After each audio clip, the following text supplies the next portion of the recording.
Hello guys, welcome to the channel. I'm Stacy and today we're going to be painting a kind of whimsical flower nature painting. I'm going for a glazed effect that every petal is going to be a layer. And I decided to go with my purple and Indian yellow and the brighter lemon yellow on this one. I jump around from color to color as I go throughout the painting. And I put my palette away so I don't have my swatches out to tell you exactly what colors I'm using. But if you want to do a screenshot at the beginning of the video, there is the swatches at the beginning of the video. I am wetting each petal and dropping in color. And impatiently, I will be using the heat tool throughout as well. You'll see that popping in and out.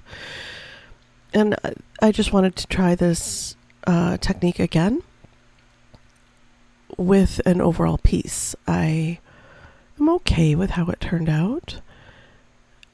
It's just a quick sketch, me playing with my pencil and a piece of watercolor paper while listening to my book, seeing what I can throw down and what kind of layout I can get. I'm heat tooling really quickly so that I can put on the next layer. This piece took about an hour and a half to do, all told, using the heat tool. Now, if I had just let it dry naturally, if you're using granulating colors and you want that granulating effect, you'll have to be mindful of that. But I was going for that definite gauzy petals layered one over the other kind of look. Trying not to fuss too much. I really want to. When I got to this petal, I was like, I should drop some yellow on this purple petal, which I did not do on the first two. So we'll go back and we'll fix that in a little while. I'm throwing in the purple. And then just not fussing with it too much. The purple and the yellow make brown, so you can't really fuss with them too much because you see there that it kind of browned out a little bit, which was not quite what I was looking for, but I just kind of roll with it. And you can see once the petals are dry, that golden color just kind of pops through.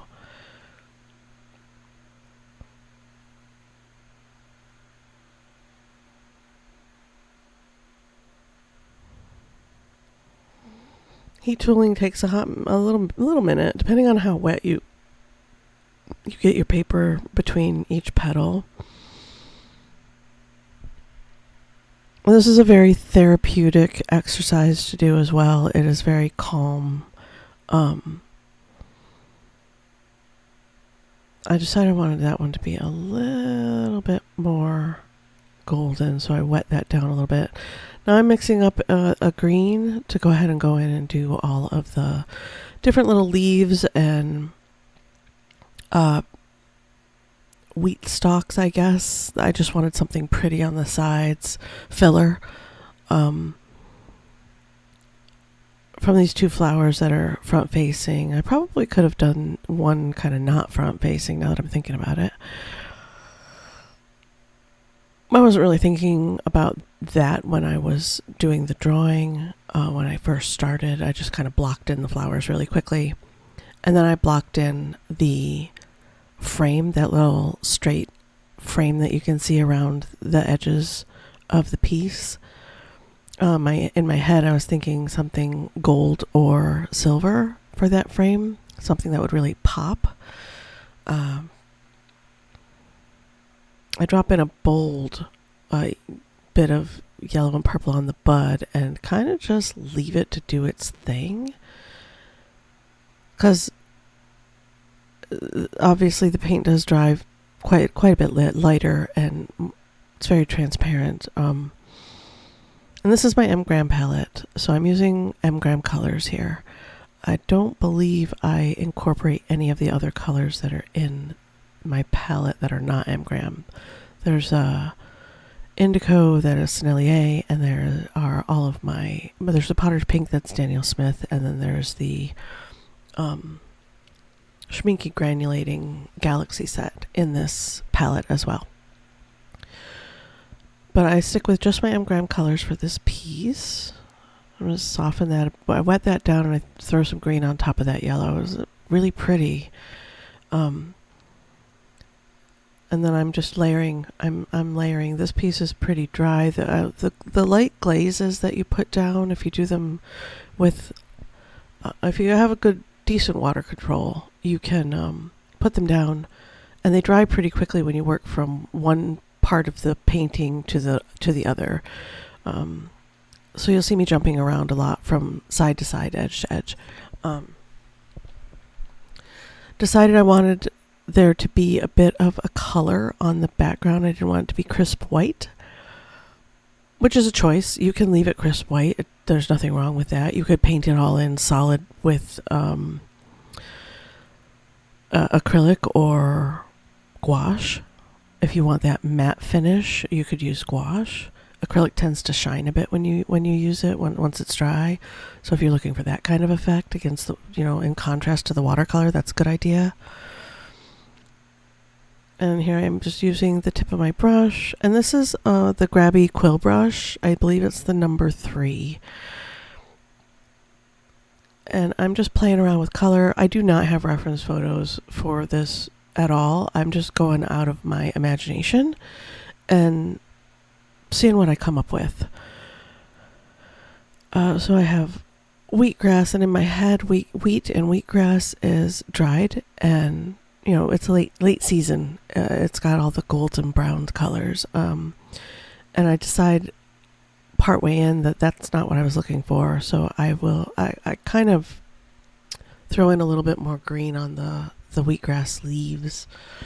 And these are pretend flowers. I don't know if this flower exists in nature. It's just something that I liked the idea of the wobbly petals. In my head, I was thinking poppies, or any kind of crepe-like flower where the petals are very delicate and gauzy. And I decided to go ahead and pop in that green with bits of purple here and there to kind of incorporate the golden purple. Golden ratio popped in my head. Colors throughout the piece to give it some balance.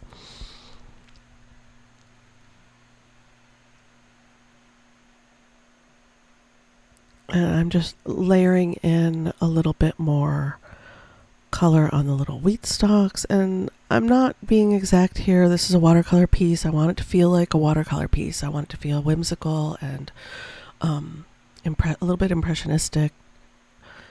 I do decide to throw in a butterfly in this piece, and for this one I do use the Schminke Galaxy Blue for the base layer on the butterfly, because I wanted a bit of texture within the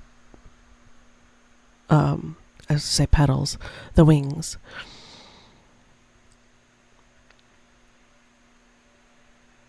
And I decided to do a little bit of splattering to carry that blue around, because a bright blue in one area didn't feel right to me. And if you don't like splattering in your piece, just don't do it.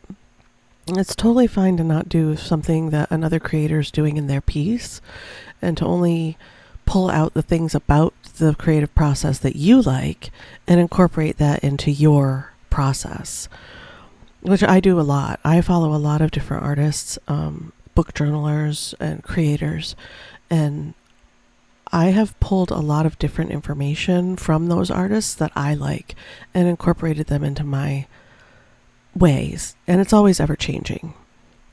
And here I'm thinking, what do I want to do next? What do I want to do? And then I'm like, all right, well, let's just try it, because I do want this to feel layered. I'm pretty satisfied with the petals on the flowers. I don't fuss with those anymore. And I do like that mineral violet, the M-Gram mineral violet. It has a bit of granulation, which is really nice. I'm excited to try that in a different flower, like an iris, to get that texture. I think that would be fun. And I'm dabbing a little bit of the red off the ladybugs, and I made a little bit of a mess, so I decided to just dab like all over the piece with a little bit of red. I like that as well. Feels I don't know, like a little impromptu and fresh.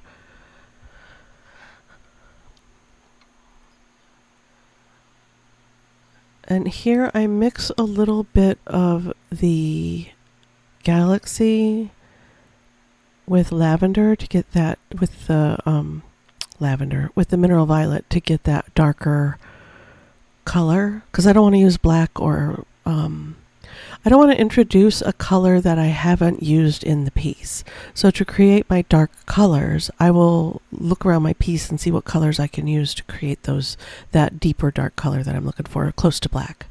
The trick to getting it close to black is to use less water, more paint while you're mixing that, I'm air quoting, you can't see me, black color. And so that's lavender, or the mineral violet, and I'm going to find my, Liquitex acrylic. I believe this is the copper. I'll have to grab, oh, it's actually right here. Let's look. Let's make sure I got the right color to you guys. I don't have my glasses on. Where are my glasses? That's a good question. This is iridescent rich brown. So I was thinking more metallic, but the iridescent is nice. I don't hate how it looks, but I was looking for shiny. And this is more toned down, which, I don't know, maybe it goes with the piece. Maybe it balances things out. But I'm doing like the centers of the flowers, and I do want a little bit of sparkle and shine when the light hits the piece. So this will do that a little bit, but not as prominently as like a silver or gold, obviously. I didn't want to put gold or silver on here. I prefer copper. I think I'm really low on that one. So I do need to get some more metallic paints. I do use them quite a lot. I'll use up my inks first. I do have metallics in my ink collection, so I could incorporate those as well. And then here I am just using a I forget what this brush is called. It is a long, where are you? Come to me. This brush, oh, it's the one that's black. Hold on, I gotta find it again. I put all this stuff away after I got done with the painting. But I'm going ahead and going around and creating that border with the acrylic paint. Maybe is that a blue paintbrush? It is not, it's black. Did I lose the paintbrush, you guys? Anything's possible. Ooh, goodness. I'll just take him out and lay him down. There it is. Found it. And of course this is a Bomesia? I don't know, it's an off-brand long-haired brush. And you can use any brush that you want to do this. I was looking for something with long bristles. Woo! To create those, like a rigger, to create those wiggly lines around the flowers to make them feel more like you're sketching with the paint instead of drawing with a pen or pencil or being exacting with a finer point brush. Less control. Which is a little problematic when I'm trying to do this. I have to be a little bit delicate, and I am turning the page so that I'm not running my hand through previously painted not dry segments. And you guys can let me know if you think this would have looked better with a more metallic color, or maybe a black frame, something bold and contrasty. Possibly could have used any one of the colors in my palette. Maybe the blue or the deep purple. It's all personal preference. What I was going for was just to actually incorporate a very graphic feel with the earthy elements. Hold on one second, guys. I'm back with my daughter letting me know that I'm watching Astrid tomorrow while she works, and possibly Tuesday. And we're going to do a little barbecue at her house after work tomorrow. My other daughter and all my grandbabies are going to be there. So they're going to be playing in the kid pool and, you know, doing kid things. So we're going to get together tomorrow afternoon after the work and just hang out at my daughter's house. Super fun. Looking forward to it. Here I am finishing up the framing, looking for that kind of graphic look next to the organic look. I like incorporating that sometimes. I see other people doing it really effectively, and I like the look of it. This is okay. I'm not in love with it, but I don't hate it. You guys can let me know what you think of it in the comments below. I'm really liking the layered effect, and I want to work on this a little bit more, that layering in of different colors, seeing the purple behind the butterfly, the purple and the yellow, and really enjoying that effect. I'm looking for kind of a metallic, shiny look, and the color that I chose to do this with is not really, it's not really working. But that's okay. Iridescent rich brown is an iridescent, not a metallic, which means it's more of a pearl color than a metallic color. So it's not going to shine as brightly and as much, which is fine. It goes well with the piece, I think. More of an organic color with all the organic stuff going on, but I was looking for something a little more. My favorite is bronze or copper. Then silver, then gold. But that's just my personal preference. What do you guys think? What color should I have put in for the frame and the metallic kind of outlines of all the petals and whatnot? I'm going in with the brush and doing a little bit of dry brushing, a little bit of touch-ups here and there really quickly. This is sped up quite a lot. So this piece took me about an hour and a half to do. I think I said that earlier. And that's with using the heat tool to dry between the layers. I feel like if I had been more patient and let the layers dry naturally, it might have been a little bit more of a creative process for me, and I could have rethought the different colors. And yeah, patience is one of those virtues I'm working on. I think forever. And I wasn't getting that glittery golden metallic kind of feel that I was really looking for. So I'm going in with my Uniball Signo. These are pigment ink gel pens, and this is the bronze, I believe. Let me look. Where's the color? There it is. Bronze. They're very hard to read. And I do believe I go in with a little bit of white, and I feel like the bronze does lend a little bit of sparkle here and there, which I want. And then I've got the bronze in the middle of both flowers and on the butterfly, and now I'm just free-flowing with creative power here and going in and looking for that sketchy kind of feeling, like really dropping in this glittery, sparkly color, so that when the sun hits the piece, it'll have a little bit of sparkle here and there, which I enjoy. Mixed media pieces are so much fun, you guys. Let me know what you think in the comments below. Don't forget to like and subscribe if you're new, and throw down a comment if you any thoughts, ideas. If you just want to say, hey, sup? I'd love to hear from you. I try the white. The white doesn't quite work out as nicely as I wanted it to. It did work well on the butterfly, though I feel like it made it a little more prominent. A little bit of black, and that's going to be it. Let me know what you think of this piece in the comments below. Do a little close-up, and I will see you guys in the next video. Thanks for being here.